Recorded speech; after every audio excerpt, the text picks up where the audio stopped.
Okay, in our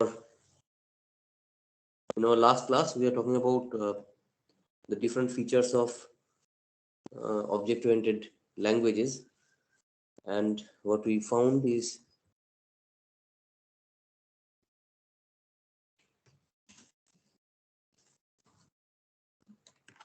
so not only encapsulation is supported, and access specifiers are mm, you can use access specifiers like private and public or protected, but and you can model both composition and inheritance kind of relationship between classes.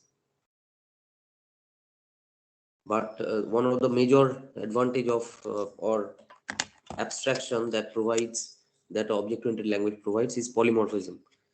And polymorphism, as we uh, discussed about it, it provides a particular symbol uh, depending on the associated, say, the context. It can work in different. So depending on the context, it can function differently. And when we talk about a symbol, it means it can be an operator. So as we mentioned, the plus operator, it can add, say, floating point values uh, or floating point class entities or integer entities, character entities. It can probably also add to integer, to string entities. That means that it can concatenate. It can probably be used or extended to add to complex number entities if we can write say sufficient code. So in C++ or in general in object-oriented programming, a particular symbol, operators to be specific, can be assigned additional roles if I write specific codes, and that is possible. And to be specific, what we found, we have to write specific operator functions. We call it operator function because the name of those functions or methods to enable such facility, it has got some specific rules to follow, like operator, then the plus symbol, like that. But it is possible. We'll see it later on. It's not a big deal. And when you call that, so during the compilation, the the call to that, say for example, I write complex C1 equals to C2 plus C3, it gets translated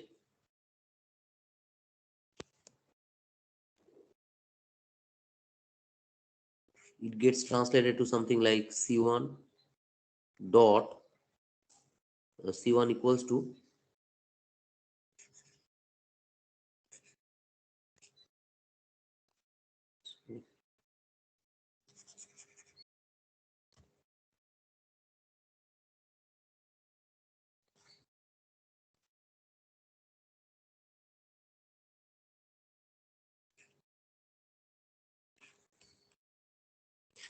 can you see this? Yes, sir.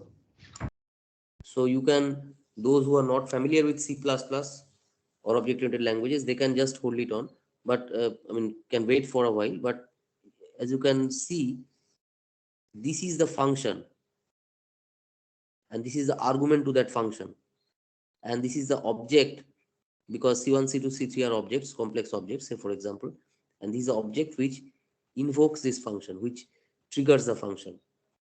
Okay, so what I mean to say is, although you write something like this in your high level code, that actually gets translated to something like this. Who does this translation?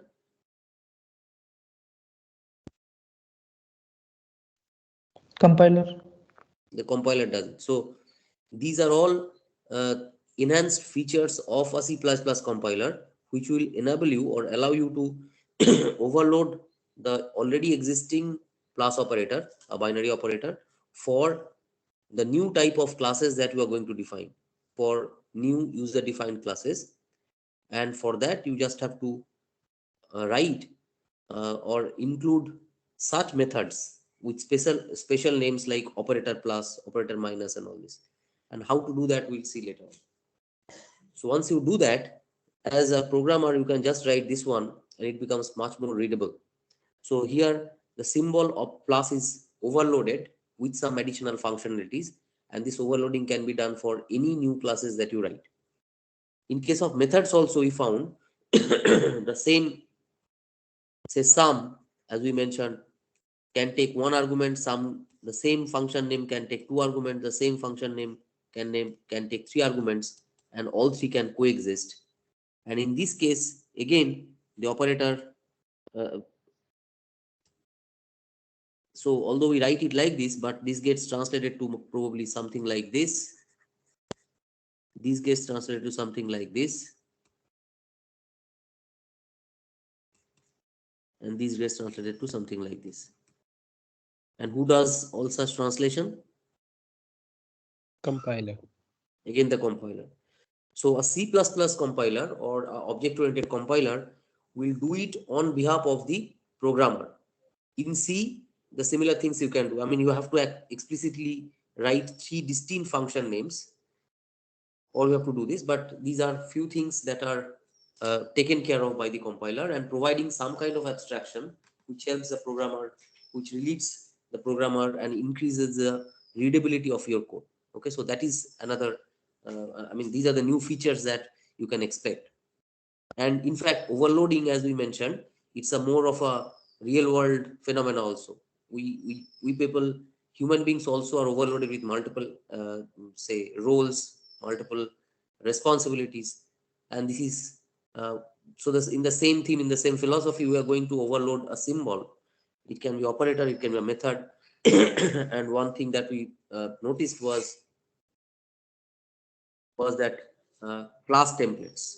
Okay, so they are in that particular example, in our last class, what we found is this is a class. So this is a stack class. Okay, so we have used the class keyword. So this is a stack class, and it has included the characteristics, it, it had included the behaviors of the functions, and it has supported encapsulation in this form. But additionally, what we have done, we have defined it as a template class. What is a template class? The details we'll explain later on. But because it's a template class now, so this is just a definition. And so these are, so after completing the definition, we are defining the details of each of the methods that it includes. So I have just, uh, mm, so the details is hidden.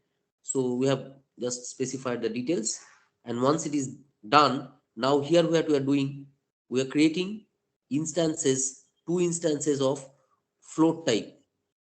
So you can think of that a floating type, floating point type stack is implemented. With the same definition, I can instantiate, or I can create an instance of an integer stack, and I create a object of that type also. Okay, so just specifying here. So what we are passing here is a data type as an argument while creating an object of that type.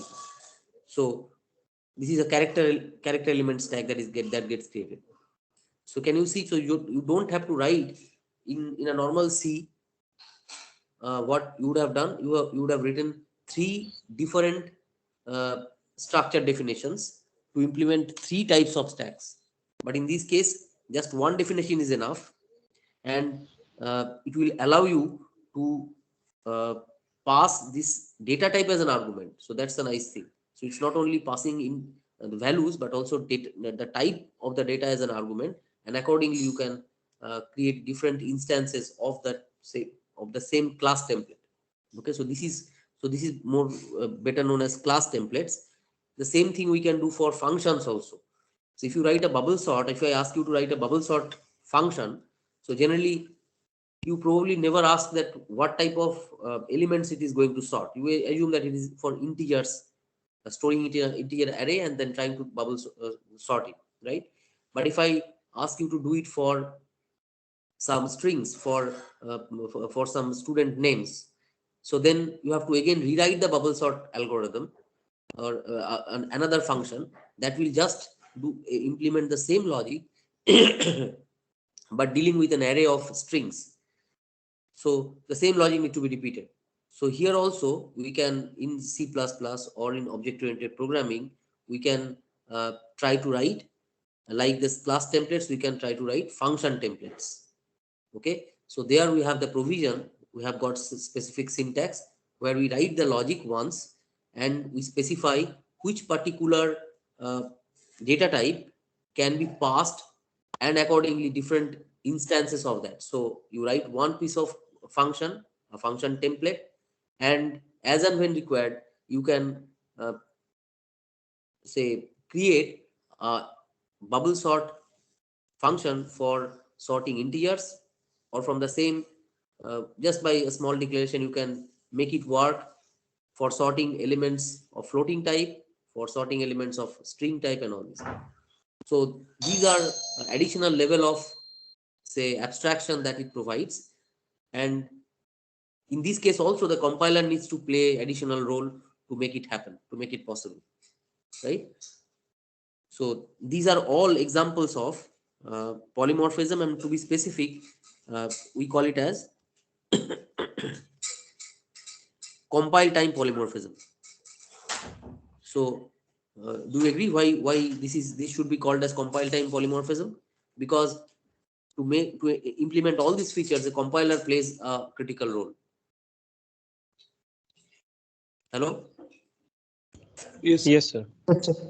But there is other type of polymorphisms also, which is runtime polymorphism. I'm not going into the details right now. It will complicate things even more, because these are again so many features. I'd like to introduce you to the variety of features and how it eases the programmer's burden, increases readability, provides more abstraction, and that too towards realizing real world phenomena.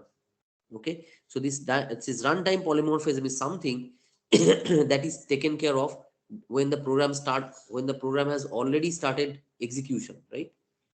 So even in the compilation phase you don't care about it, so during the execution also it provides some kind of polymorphism. And polymorphism, if you are not aware of the internals how it happens, it creates a kind of magical experience, right? Because from a conventional C programmer to a conventional C programmer, it will work. It appears like a magical thing. Like you can overload operators, and the same operator is working for this also. The same symbol can work repeatedly. You write one class, and then it creates so many instances of different data types, and that magic can be extended during the execution time also. Okay, so there are cases, those who are aware of C++ already, they probably can relate to this virtual function and then dynamic casting and all. We'll take it in detail. We'll discuss about it details later on. Okay. So to summarize, object-oriented design, it has got several advantages. So when I say it's object-oriented design means I am deviating from that procedure-oriented design that you are all familiar and probably are comfortable with. So what it says is real world abstraction can be modeled in a better way, and that is obvious because real world entities, to define it, you have to define their characteristics as well as their behavior, and that is both are integral part of the definition. So that level of abstraction is required, which is provided by object-oriented design. Encapsulation is a facility which allows you to bind the related data and method together. Hiding is the ability that you can, if you do not want, you can hide the definition of some of your attributes and behavior from the external say classes, from the external world. Say for example, if you simply tag it as private, so anybody or any function outside which is not in the scope of your class cannot uh, access and cannot simply know about it. So you can simply hide that. So data hiding or particular method hiding is possible because you are given the power with access specifiers like private, protected, and public is always there. Inheritance is a feature which increases reusability of the class module as a whole, because as we found that if you have got a phone class already defined, and if you find that there are too many variety of phones, smartphone, then maybe you can say a calling tab also you can consider it to be a phone. So there can be many other varieties, or even a normal uh, keypad phone which is having messaging facility and all. So when you find that there are earlier you have done something uh, or came up with a definition of a class, but now you find that there are uh, more variety which you have identified, and you need to distinguish between them for better maintenance of your program and all this. So that you can do by defining new classes, or we can say that is subclass. So if this phone is a class, so the smartphone or the say the tab phone or whatever, so these can be considered to be subclasses. So if this is called a parent class,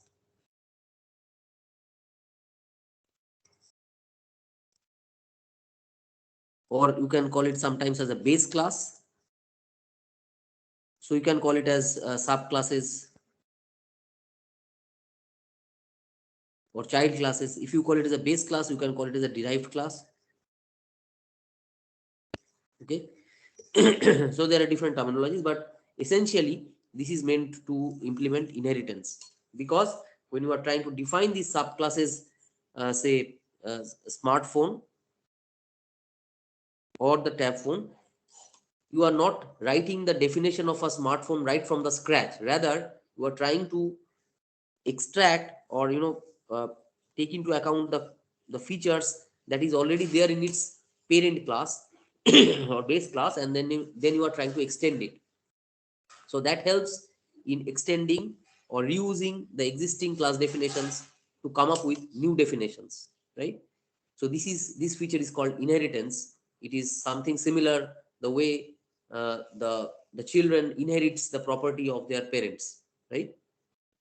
And another is polymorphism that we just now mentioned, that to make it to make the code programmer friendly and to increase the code readability, many different forms of polymorphism is supported by object oriented languages, right?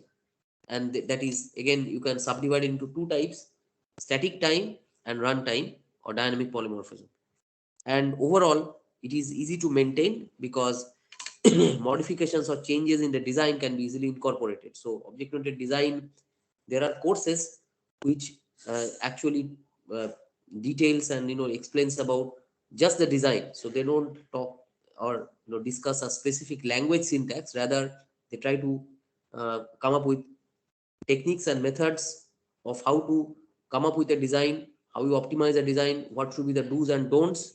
If you are trying to model a real world problem, how many classes should you have, what kind of uh, options, like how to model a subclass or this thing. So how you manage the entire thing, what are the notations of this class hierarchy and class design that you can so that is there. Because if you don't have a standard notation, you draw it, but the other person who is going to implement it will not be able to follow. So there are standard notations for that. And in fact, for large softwares, there are these class designs which are so it's just like the design of a building in the civil engineering, the design of a building. So these class designs are essential to be preserved, so that later on the modifications can be easy to do. So that is the core of the design philosophy. And then anybody can implement in any language, that's not a big problem. But then modeling the classes, the entities, and all this is important. And above all, as we can say, this object oriented design, this gives importance to data, which was earlier not at all present. You just emphasized on function or method and almost completely ignored data. But here you put some emphasis on data in the design. Through the encapsulation, through hiding and all this, data was given a lot of importance, not only just function. Any question till now?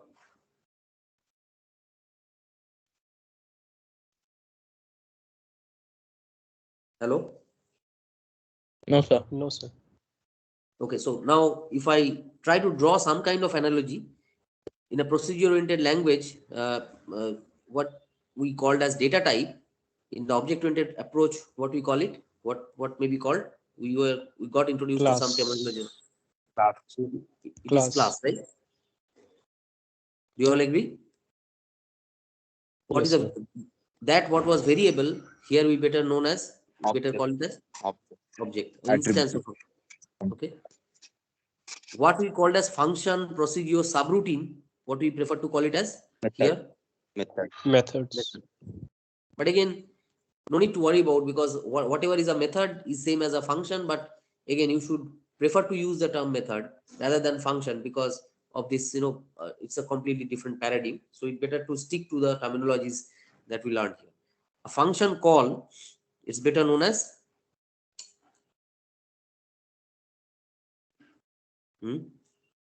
what is a function call known as?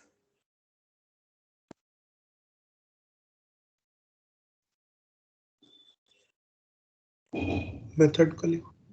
Method passing. Sorry, message passing. Okay. So as if one entity or one object of your class A, if it invokes some method, so through those objects, I think I have shown you that procedure. So you have got an instance, say if there's a class called X, and if it has got an instance, say A, and through this A you can invoke a function, say Fn, a method belonging to this class Fn, like this, right? So in this way, if so a function call or a method invocation is basically known as message passing. So that is just a term. So as and when required, we'll see that. A header file in a procedure-oriented language, it contains what? It's a library of pre-written functions and procedures, because that is the only thing you are really interested and worried about. And here, what do you expect? A header file will consist of Template. header file. What is that? Template. Yes, sir. Class. So it may not be. So what is the difference between template and class? I mean, just for the time being, whatever we understood, what is the difference between a class and a class template?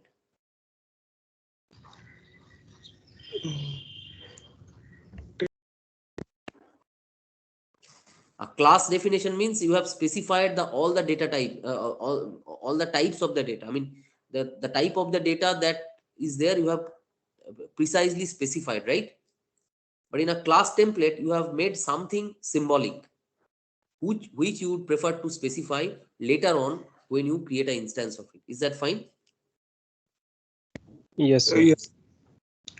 If you look back here, you see earlier what you used to have, this A, which is the pointer to the integer array, should be of type int or float. But here you have just used the symbol T here. Can you see that? It's a class symbol. So it's a more of a symbolic. We have used symbols. We'll be using symbols there, right? So that is the difference between a specific class definition and a template class definition. Is that fine? Yes, sir. So now a header file may consist of classes, class library, or it can be a template library.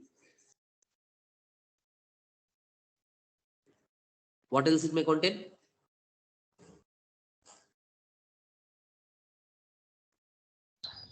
Public and private Public and private functions.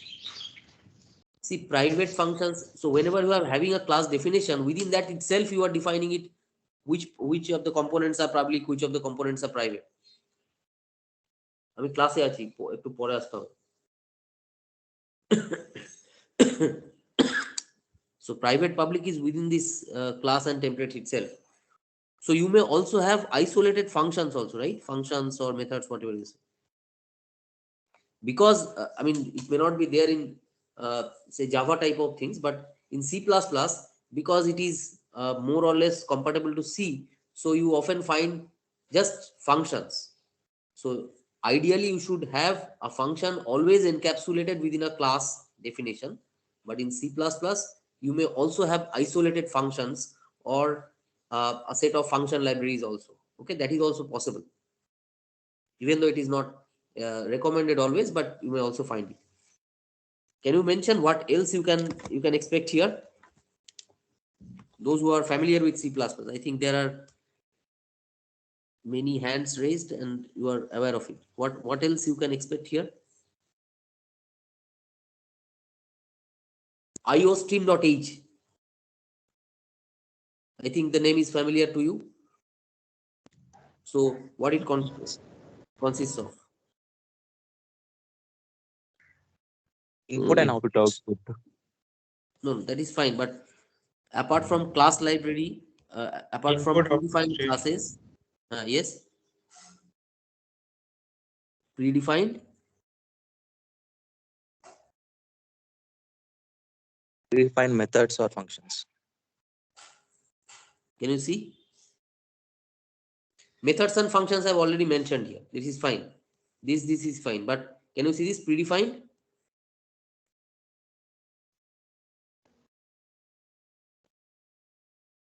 What is this? Predefined objects.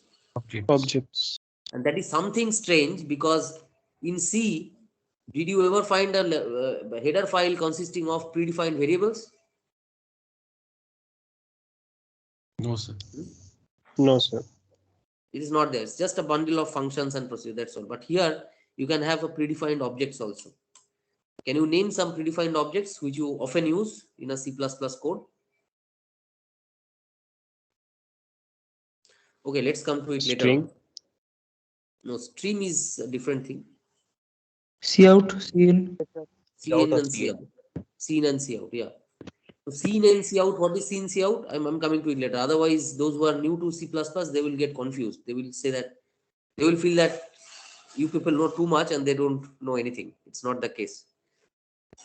So it's better not to know things, I mean, not to grow up misconception. So I always recommend to know nothing and start things from the scratch. That is always good. So in many of the state boards also, I don't think they have introduced C++ as a language, even though the ICSE and CBC, they have done it. So I think it is better because sometimes, yeah, they can write codes, but the underlying concepts are not clear. That is not good.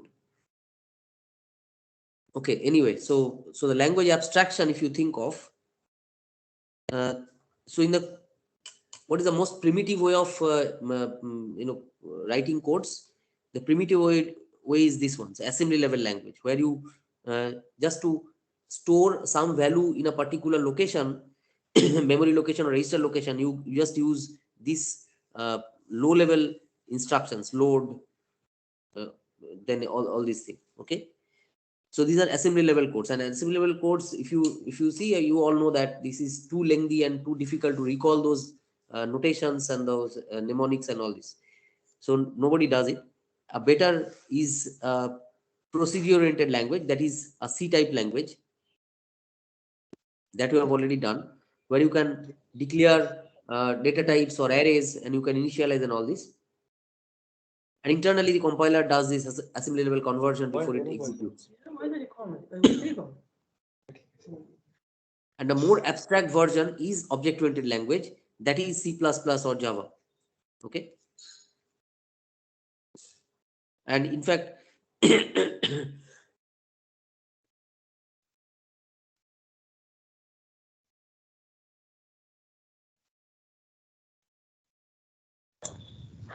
Sir,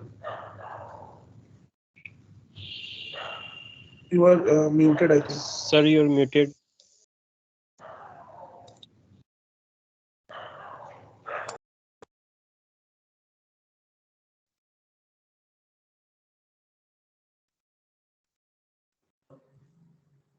yes. Can you hear me now? Yes, sir. Yes, sir. I think somebody else has muted, maybe by mistake, but please don't do it because I cannot swap between these two screens frequently. Okay, so now is this fine? The assembly level language, it is only this much. The a bit more higher level abstraction is provided in C type language, and this is the extreme one, which is object oriented languages like Java and all this, Python and all this. So can you see a significant change here between these two, this and this, in terms of abstraction?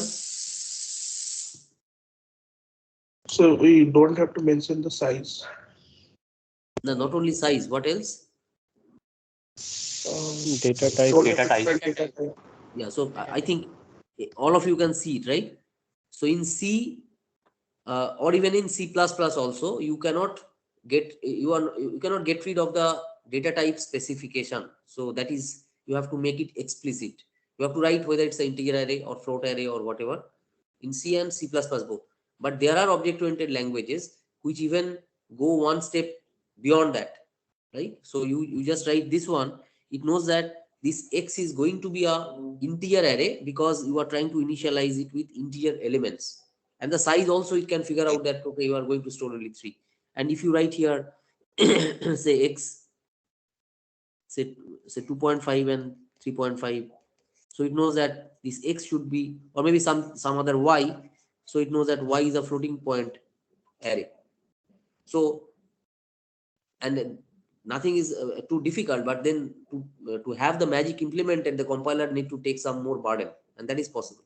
But C++ definitely does not support this level of abstraction, but the modern languages do support that. So as a programmer, you don't have even need to know about the basic types and all this. So you basically focus on your logic, you focus on describing the data structure, the logical structure, and then the logic itself, right?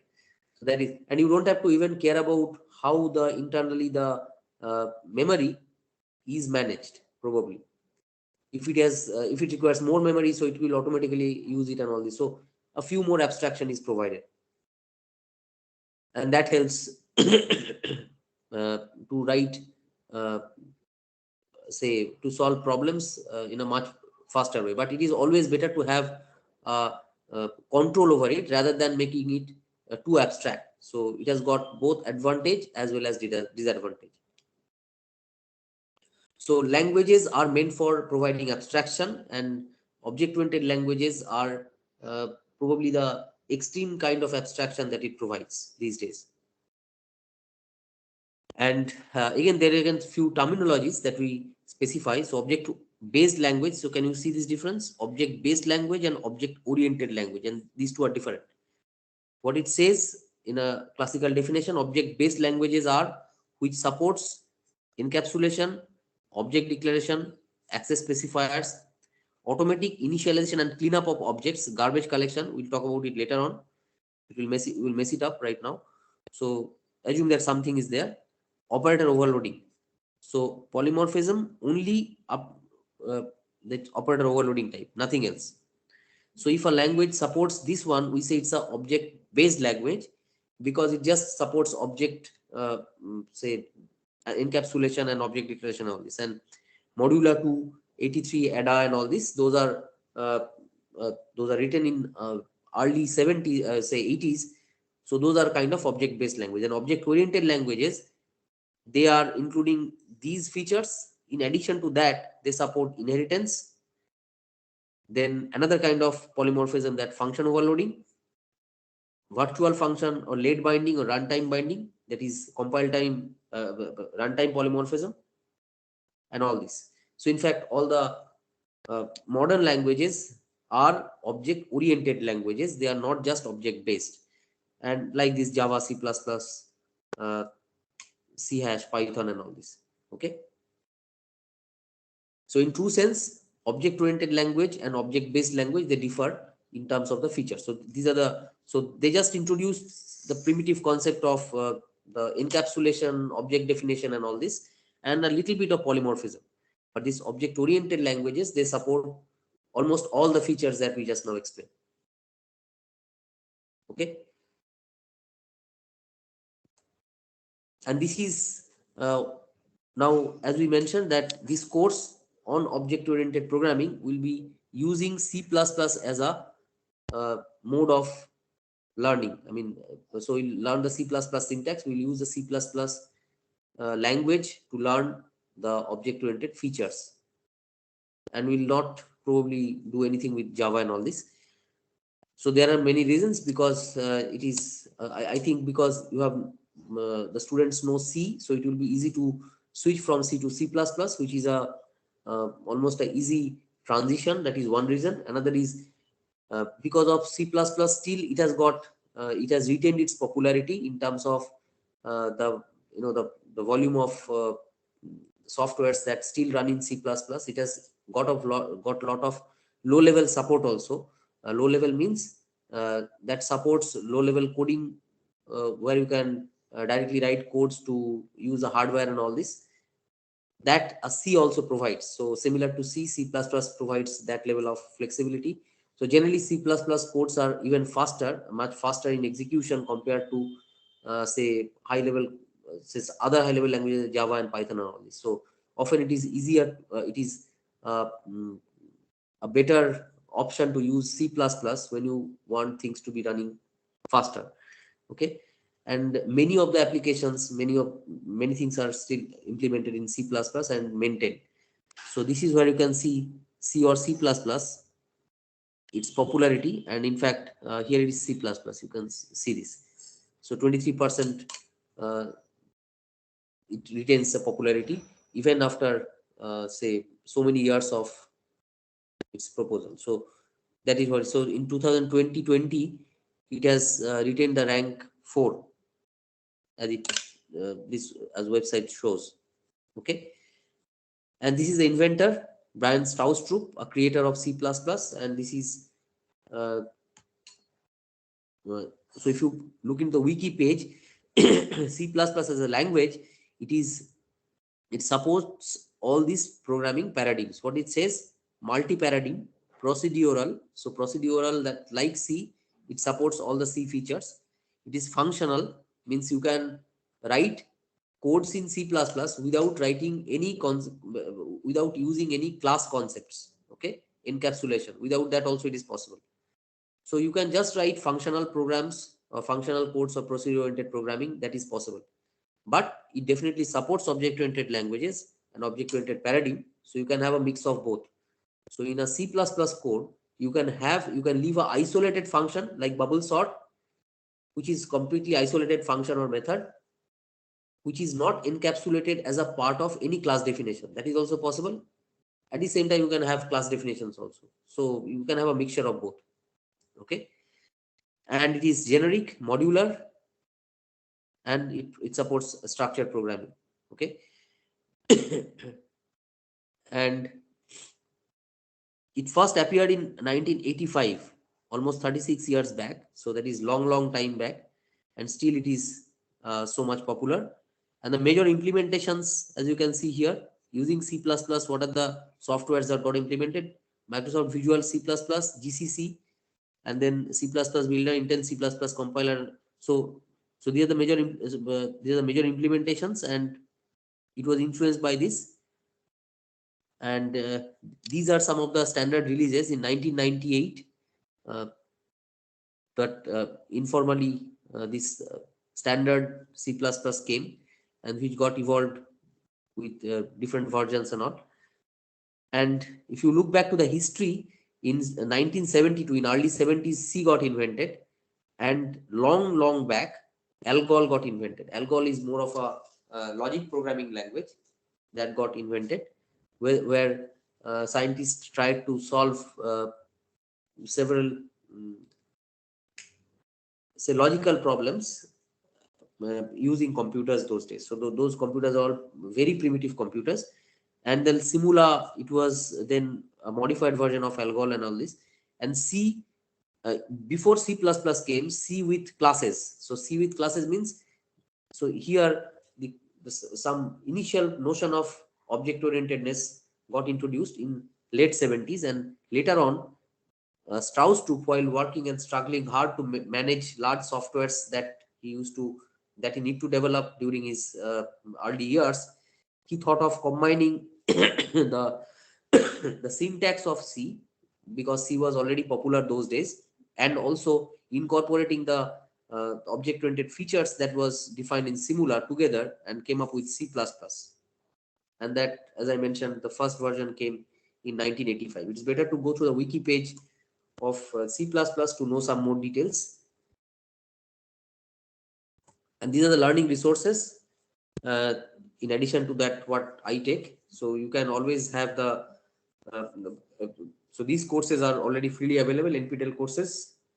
One is by Professor Parthopratim Das from IIT Kharagpur, Programming in C, and then Introduction to Programming through C++. So these are mostly C++ programming courses, definitely talking about object-oriented features as and when it requires, with some applications also, by Abhiram Ranade of IIT Bombay.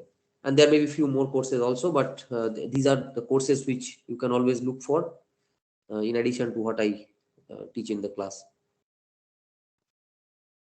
Okay, and these are some of the books. Okay, am I still audible? Because sometimes the connection goes off. Yes, sir. Yes, sir. Yeah.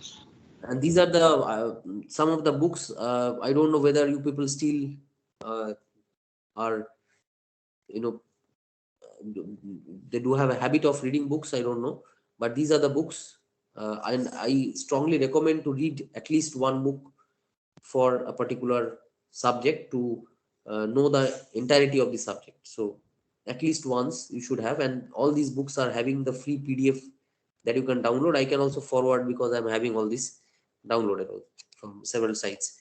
So this is, as you can see, the C++ programming language that was written by Strauss-Trup, the inventor of this language. So nothing can be better than this. But again, there are few books which are maybe a bit more readable, like the one which is written by Bruce Ickel. This is one of my favorite books, Thinking in C++ by Bruce Ickel, and it has got two volumes, volume 1 and volume 2. And the volume 2 considers the standard libraries, the advanced topics like the STL, dynamic runtime binding, and all this. So these two books together, you will have everything in C++ that you can think of. And in fact, Thinking in C++, it's a book which not only just focuses on the syntax, but also it talks about the philosophy, that why that syntax is used and why that feature is so essential. So it has got a different flavor of writing, and not just a book by something similar to Kanitkar or Balaguruson. So these are good books to read, at least for once. Effective C++ by Scott Meyers. It's a very popular book in this C++ domain. And there are other books like Competitive Programmer's Handbook. Many of you may be interested in this. And the data structures and algorithms in C++, which I referred in my last course, Adam Drozdick. So now you can follow this book because you know the C++. So many of the data structures like the graphs and hashing that I hope to cover in this semester during the tutorials, sessional tutorials. So you will follow you will find the codes here written in C++, and also a complete description of those data structures. And there is, so we have talked about templates, right? So in C++, it provides these days for fast coding, to enable fast coding and all this, STL. And many of you know the full name. What is the full name of STL? Standard template library. Standard template library. So standard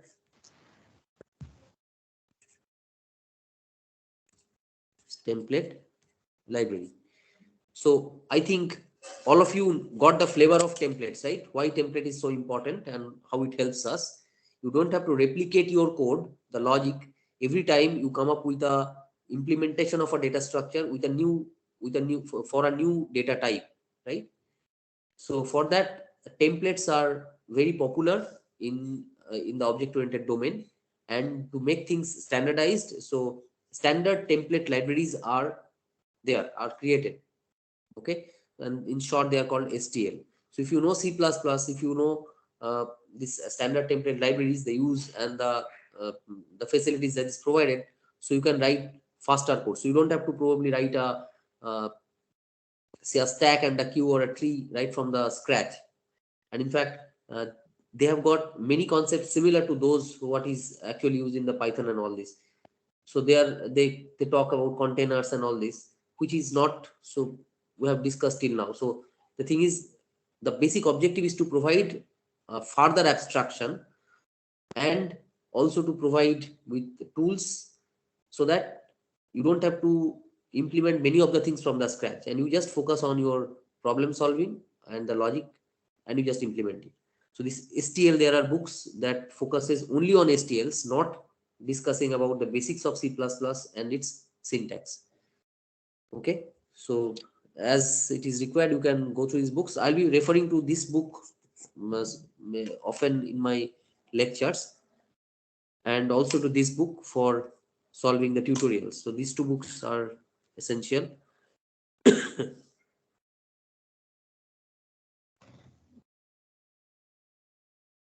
Okay, so let's come to the first our first C++ code. And as I mentioned, this code will be, so is there any question till now?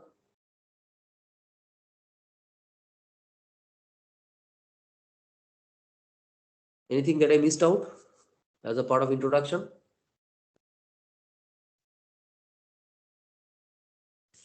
Okay, so our first C++ code, the problem that I choose always uh,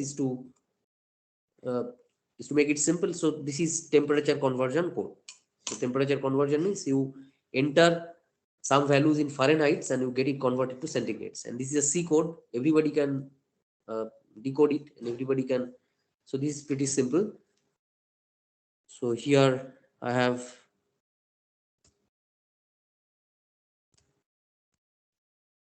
So this is the comments, and in fact, each of these lines are important to know the distinction between the C and C++ features. So that's why just look into it with a bit more concentration. So these are the header files, these are the main function declaration, these are the variable declaration and all this. This is printf and scanf and all this. So this is the C code. I think all of you can, the first C code. All of you can decode it. And this is the corresponding C++ code.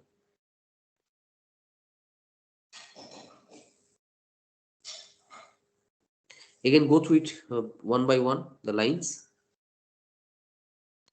As you can see in the very beginning, there is some difference in the, even in the way the comments are placed, right? You see these comments here and here, the style of commenting. Then the header file, it's not the same. This is a mistake that while I made it while copying, so it should be int main foil, and we should be writing this strictly. Okay, so there is a difference between these two also, and there's a difference. There are a few more differences. Now, can you figure out the first difference, and we can talk about each of them, each of the differences one by one. What is the Header first files. difference? For the header files. Header file. Okay, so let us talk about the header file. So header file, one is the stdio.h and one is the iostream.h. Okay, so this is the first. So this is the first one.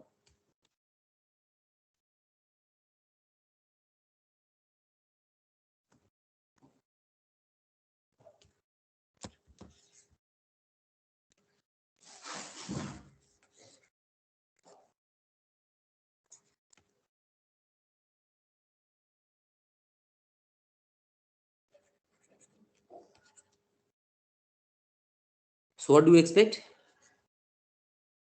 So what they contain and what they provide is different. We'll talk about it a bit more later, what this IO stream provides and what this stdio.h, we all know that the printf, scanf. So these are library functions that are all there defined, and their binary is also there. And this IO stream we'll see shortly. So there is a difference here. What else? Say Printf, initialization of cout. No, before, even before namespace. that, even before that. A Namespace. namespace is written. Okay, let us ignore it right now. Ignore it. So let us focus on this one. What is the difference?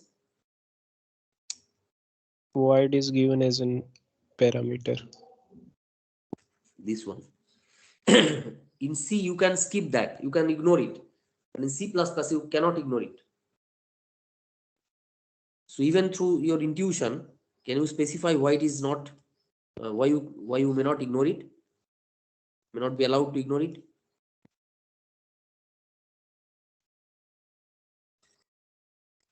Hmm?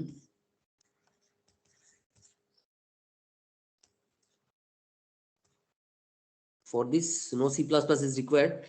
Whatever discussion I have made, you can figure it out. What is the intuitive reason? It is somewhat related to the polymorphism, function polymorphism. Function polymorphism I have already explained. What is that? A function can have same name provided the different calls differ in what? Arguments.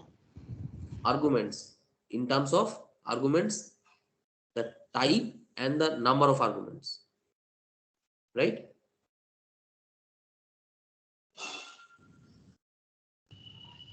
Can you recall that?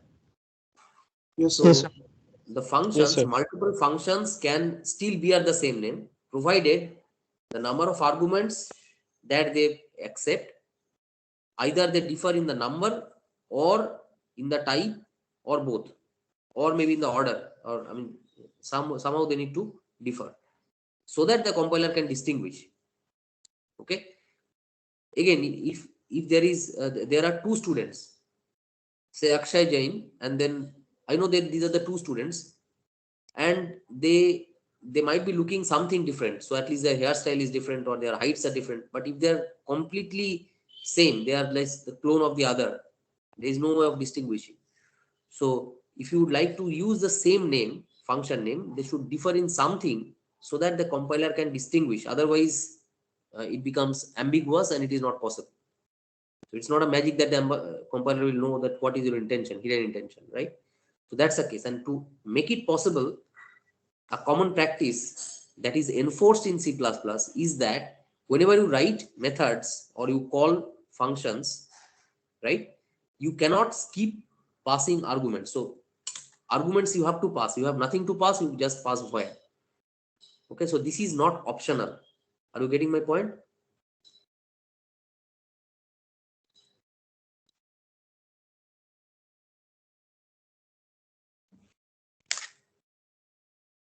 Is that clear? Am I clear to you? Yes, sir. Yes, sir. So passing arguments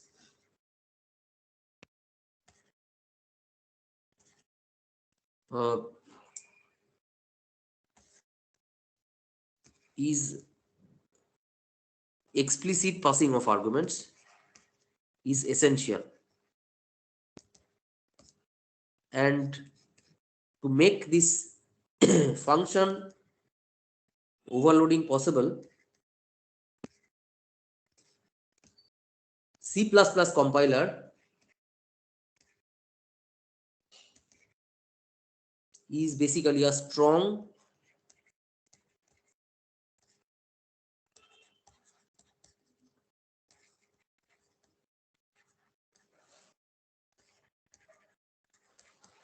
got it?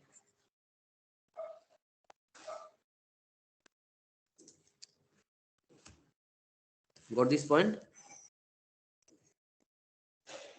Strong type check. So type checking means the arguments type should be strongly checked. So here writing say these two, what I mean is some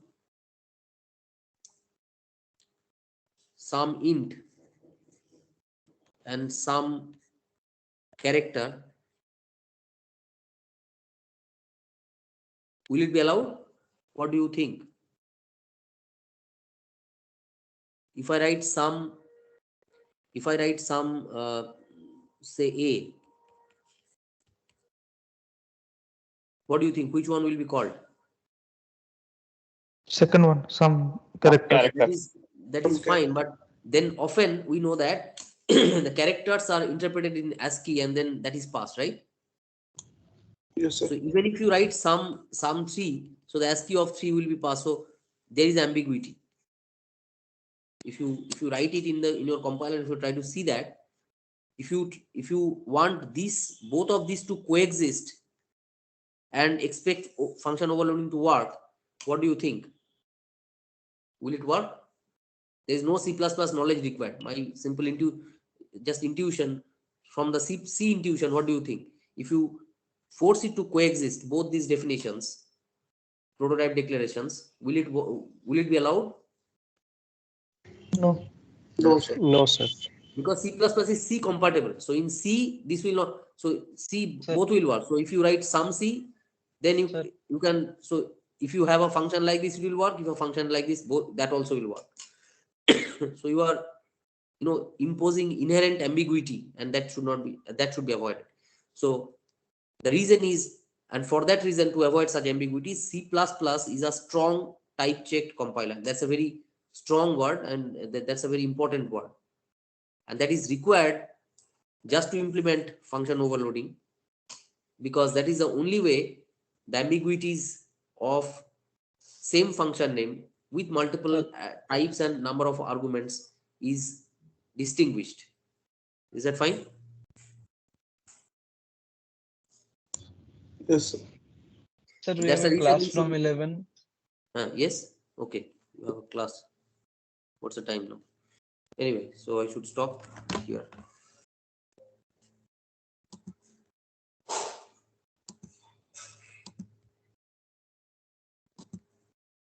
Okay. Any questions till now? Now, once this class is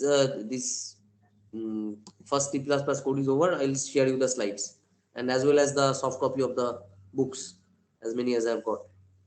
Any questions? Sir, if both the functions are present, some int and some char, then we cannot call the character sum function by ASCII value, right? No, this provision will not be allowed. If you try to write it and try to implement this type of overloading, the compiler will start shouting. It will not compile it. It will not allow you to get that code compiled, because you are inherently infusing some ambiguity. Are you getting my point? It will not allow you. So function overloading is a nice term. It's a nice facility, but when you try to create overloaded functions, you should make sure that you do not end up with creating ambiguities while you are calling. And there are sufficient clue to the compiler to distinguish it. We'll talk about it later on, that what kind of ambiguities might trigger, but this is one case.